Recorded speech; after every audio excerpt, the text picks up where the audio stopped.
Have you ever known a covert narcissist who labels themselves as an empath?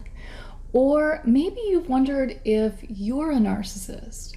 Or maybe you're just wondering what really is a covert narcissist. So today I want to highlight a quiz that actually addresses all of those things. This quiz consists of 23 questions that will help you determine if you're a covert narcissist, and it'll help you understand covert narcissists in general, and why so many people confuse it with being a highly sensitive introvert or an empath or anything of that nature, and why narcissists sometimes mislabel their own selves. So we're going to run through this quiz, and at the end I'm going to give you my results. Stay tuned.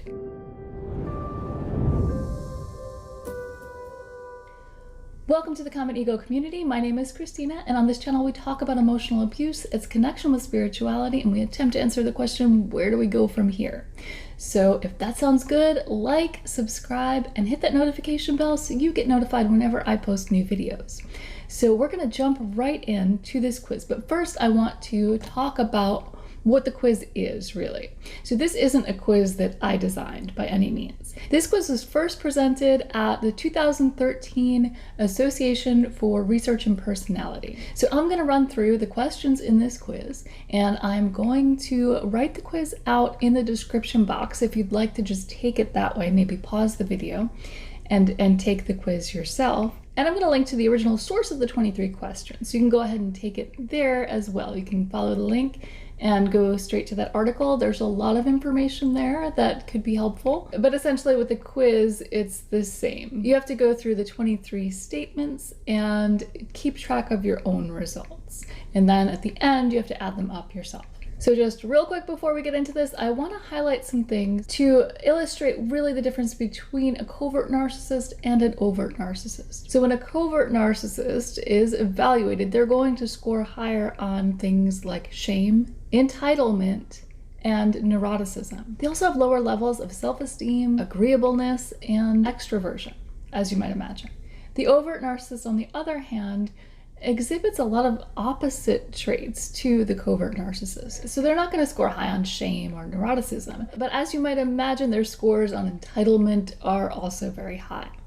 So those are really some key differences between the covert and the overt narcissist. The overt narcissist is often called vulnerable or insecure because they are, but they still have a really high sense of entitlement.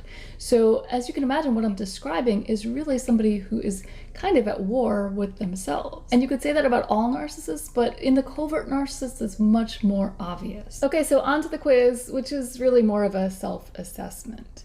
We're not really talking about questions. We are looking at statements and how much we can relate to each one of them. So before we jump into those statements, a little instruction on how to rate them. So you're going to give each statement a rating of 1 through 5. 1 means that you do not relate to that statement at all, and 5 is you strongly relate to that statement. So 3 is neutral, and 2 and 4 are in between. So as I go through each question, I might give a little bit of commentary, because as I was going through this quiz, and honestly, whenever I go through any of these quizzes, there are some questions that are kind of up for interpretation. And that's to be expected with any kind of assessment, because really there's only so much information they can give. So there may be a little bit of commentary as I go through, but I'm going to try and give you the questions as straightforward as possible, which means that I'm going to be reading some. So if you want to go ahead and take this quiz yourself, you can go ahead and take it in the description or follow the link to the original article that features the quiz. Again, either way, you're going to have to tally the answers yourself. So get your calculator ready, because there are 23 statements. So the first statement is, I can become entirely absorbed in thinking about my personal affairs, my health, my cares, or my relations to others. So this is an interesting question because it really is asking, well, how self-absorbed are you? And it's kind of natural for us to want to be like, no, I'm not self-absorbed at all. But if you want to answer honestly, what helped me was to think about the least self-absorbed person that I know, the most selfless person I know, and where I fall in relation to that person. Someone on that same level to me might be a 1. So I had to answer honestly where I fall in relation to that person. And I'm not going to go through and give you each of my answers because I think that might taint the process a little bit. But at the end, I will give you my overall score. So the second question, my feelings are easily hurt by ridicule or slighting remarks from others. Now here's another case where I had to remind myself to answer honestly, because it's very rare that you find somebody who is impervious to insults, right? And I'm not that person. So I knew for sure that I fell somewhere on the scale between 2 and 5. Number 3, when I enter a room, I often become self-conscious and feel that all eyes are upon me. Number 4, I dislike sharing credit for achievements with others. Number 5, I feel like I have enough on my hands without worrying about other people's problems. Number 6, I feel like I'm temperamentally different from most people. Number 7, I often interpret the remarks of others in a personal way. So this is about taking things personally. Number 8, I easily become wrapped up in my own interests and I forget the existence of others. So this is another question about being self-absorbed, but this one is more about how you balance caring about your own interests and maintaining relationships and caring about other people in your life. Number 9 I struggled with a little bit, but struggled really to understand the question. So number 9 is, I dislike being with a group unless I know I'm appreciated by at least one of those present. So if you think about this one, if I were in a group with a bunch of strangers, I would not expect to be appreciated by anybody, certainly not. They don't even know me. But if I were in a group of friends, I would hope that we would appreciate each other. And if we couldn't appreciate each other, then maybe I would be uncomfortable. I don't know that I would have the best time if I were in a group of people who I know very well and I felt like they just didn't appreciate that I was there. They didn't care if I was there one way or another. So maybe I'm reading too much into this, but this one I struggled with. When you guys go through it, let me know your thoughts on it. So maybe you have a different perspective. But for this one, I'll give you my answer for this one because I just honestly was not sure. I answered 3, neutral, because it could go either way depending on the situation. This was the only question that kind of stumped me a little bit. But I think overall, the questions are really great, really straightforward, and easy to answer. Okay, so number 10, I'm secretly put out or annoyed when other people come to me with their troubles, asking for time and sympathy. Number 11, I'm jealous of good-looking people. Number 12, I tend to feel humiliated when criticized. Number 13, I wonder why people aren't more appreciative of my good qualities. So we all know somebody like this. We all know somebody who is always doing so much for everybody else, and they just can't wait to tell you about it. You know, this person doesn't appreciate me. I do so much for this person, or I can't believe this person did this, even though I do all this, this, and this. So the person who is most like that, this is how I answered the question. The person who's most like that is a 5. So in answering the question, I tried to figure out where I fall in relation to that person. Number 14, I tend to see people as either great or terrible. So somebody is either all good or all bad.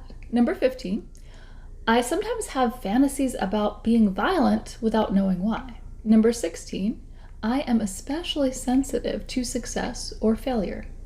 So either way, either success or failure will elicit a very emotional response within you. Number 17, I have problems that nobody seems to understand. Number 18, I try to avoid rejection at all costs. Number 19, my secret thoughts, feelings, and actions would horrify some of my friends. Number 20, I tend to become involved in relationships in which I alternately adore and despise the other person. I thought this question was really interesting because this illustrates that black and white thinking that you're either all good or you're all bad. So you can be in a relationship with someone, and an ongoing relationship, but at some times you just can't stand them, and then at other times you absolutely adore them. And if you have any relationships like this, it doesn't mean that you're a narcissist. This assessment is about looking at all of these things as a whole. But I thought this statement was interesting because it really does highlight one of those characteristics of a narcissist. And of course, there are many reasons why you might have a kind of love-hate relationship with somebody. But if this is your go-to, if you are always in this kind of relationship, if you feel this way about everybody or most of the important people in your life, then you're probably in the higher range, probably closer to a 5. Number 21, even when I'm in a group of friends, I often feel very alone and uneasy. Number 22, I resent others who have what I lack. Number 23, defeat or disappointment usually shame or anger me, but I try not to show it. Now this one I had to think about a little bit because I really wanted to think about situations where I might feel defeated or disappointed, and to think about shame and what shame is, and anger, and whether I actually feel those emotions during that time. I felt like this was a question where I just had to dig a little bit deeper to come to a true answer, to a true assessment of myself. Okay, so now it's time to tally up all your answers to come to some sort of conclusion. And the authors of this assessment have given us some guidelines. So basically what they did is they gave this assessment to a bunch of college students. I think it was 400 and something college students. And that kind of gave them a baseline. So they have an average and above average and below average. So that's what we're going to be looking at here, where you fall in those averages. Are you in line with the average person or college student, because they did give this assessment to college students? Or are you more narcissistic or less narcissistic? So pause the video and go ahead and tally up your answers. And I'm going to give you mine as I go through what the answers mean. I feel like this "am I a narcissist" question is something that comes up so often. And because, there are so many behaviors, we've all had, maybe not all of us, but a lot of us have had some toxic behaviors that we've exhibited that are in line with things that a covert narcissist may do. And hopefully we've worked through all of those things. But I feel like a lot of us are sensitive about this "am I a narcissist" question. So going through, even myself, I was a little bit nervous. I knew I wanted to share the answer, but I wasn't sure what it was going to be. So without further ado, here are the results. So if you scored below a 40, you are absolutely not a covert narcissist, not even close. Below a 40 is very low in covert narcissism. I did not score below a 40. So if you're in that boat with me, don't worry. There's still hope. There's still hope. Let me get to the next one. So the average in this assessment, what researchers saw as average in, on the scale of covert narcissism, was mid to high 60s. So if you have a score from the mid to high 60s, you're average. No one is calling you a covert narcissist. This is where most people fall. So even though I wasn't on the lowest range of covert narcissism, my score was 52, and that's a little bit below average.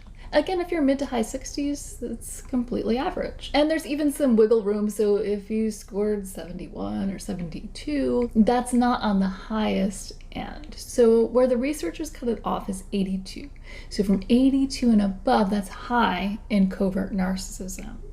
And they go even further to say that if your score is 97 or above, I'm just going to read it for you so I'm not misquoting. So if your score was above 97, you might just want to own your status as a card-carrying covert narcissist instead of constantly telling people to stop criticizing you because your sensitive, introverted soul can't handle it. So what I found interesting about this is the connection between the highly sensitive person or an introvert, a highly sensitive introvert, and a narcissist, a covert narcissist specifically. And I know that a lot of you have dealt with covert narcissists who label themselves as empaths. And what this assessment and what the article suggests is that the covert narcissist actually does think that they are a highly sensitive person, a highly sensitive introverted person, rather than a narcissist. So depending on where you fall in this scale, depending on where your assessment lands you, this might answer the question once and for all of whether you are a narcissist or not. And if you're watching videos like this, and if you're really interested in learning and self-growth, you probably aren't. But I know personally that answer was never good enough for me. That's what everyone says. You know, when you ask, am I the narcissist? That's the blanket answer you get from people. And there's truth to it for sure, but it just wasn't enough for me. So hopefully this quiz has shed some light on a few things, what covert narcissism really is and why people confuse it so often with introversion and being highly sensitive or being an empath. And if you like this video, please let me know by hitting the like button. If you'd like to see more like it, be sure you're subscribed, and I'll see you next time.